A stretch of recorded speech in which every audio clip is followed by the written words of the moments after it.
തിരുവനന്തപുരത്തെ ഒരു തെരുവോരത്ത് അബോധാവസ്ഥയിൽ വീണ് കിടന്നിരുന്ന മനുഷ്യന്റെ മരണം ആശുപത്രി അധികൃതർ സ്ഥിരീകരിക്കുമ്പോൾ അയാളുടെ കുപ്പായ കൈമടക്കിൽ തിരികെ വെച്ചിരുന്ന ഒരു കഷ്ണം പേപ്പർ കണ്ടുകിട്ടി.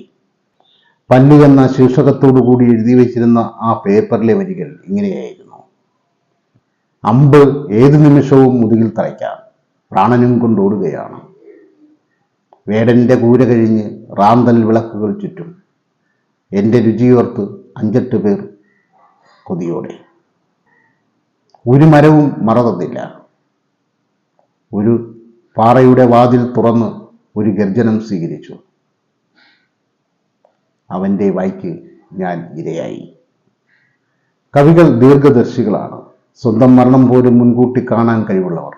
2010 ഒക്ടോബർ മാസം 23 നൽകാൻ നിശ്ചയിക്കപ്പെട്ടിരുന്ന ആശാൻ അവാർഡ് ഏറ്റുവാങ്ങാനിരിക്കെ 2010 ഒക്ടോബർ മാസം 21 മൃതിയടഞ്ഞ ആ കവി മറ്റാരുമായിരുന്നില്ല, അയ്യപ്പൻ എന്ന അയ്യപ്പൻ ആശാനായിരുന്നു.